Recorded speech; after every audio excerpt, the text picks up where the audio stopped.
an exercise here on change, a keynote on change, and it's called Dig a Hole or Climb a Pole. And John F. Kennedy said, change is the law of life, and those who only look to the past or the present are sure to miss the future.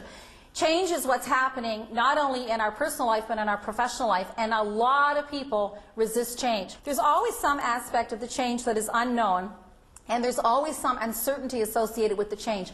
That's what makes change kind of threatening for some people and stressful for some people, but for other people very motivating. Change affects us externally and internally. This is a real important point.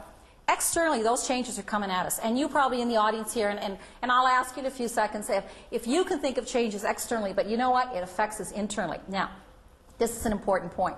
Internally, it's what your inner dialogues are with regards to change. And I was talking to myself about something I had to do, and I thought, okay, this is what I need to do, this is what I need to do. The more that you can talk to yourself in a positive tone, you know what happens? All of a sudden, what's the answer become? Who says you can't make dinner for 25, right?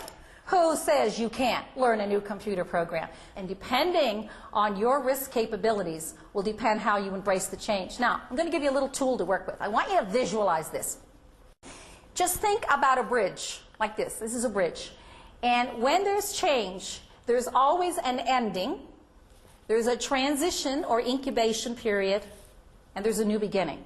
And you know, depending on your risk capabilities, and that's why I called this session Dig a Hole or Climb a Pole.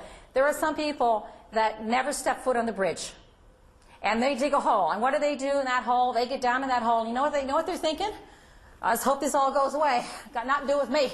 Well, in the workplace, it's got a lot to do with you. Has it not? Because you're going to be left behind in the workplace. So if you get down in that hole and you dig a hole and you never step foot in that bridge, you are going to be left behind.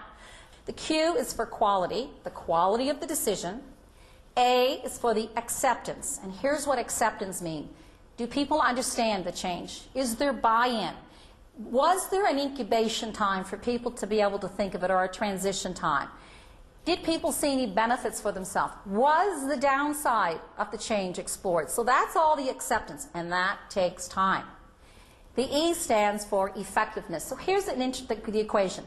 Quality of a decision or a change times acceptance of the people who have to carry it out will equal effectiveness. And here's a few things that you got to let go of. You got to let go of the past.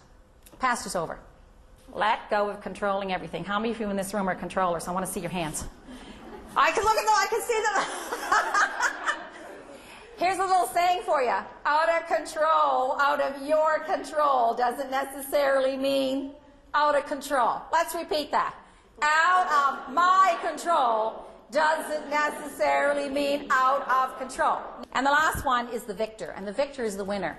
And the victor is the one who gets out of the hole and goes up and climbs the pole. And what happens when you see the pole? When you get on that pole, what do you start to see? You get to see the whole picture. You start to see bigger things. You start to get a broader perspective.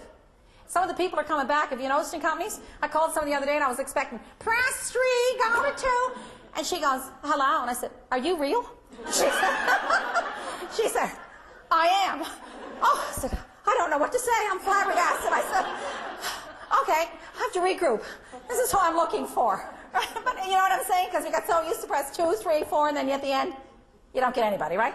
So here's what the winner does. The winner makes things happen. And in tying in with my keynote, when it comes to change, can you or do you dig a hole, or do you start to climb the pole and become a victim?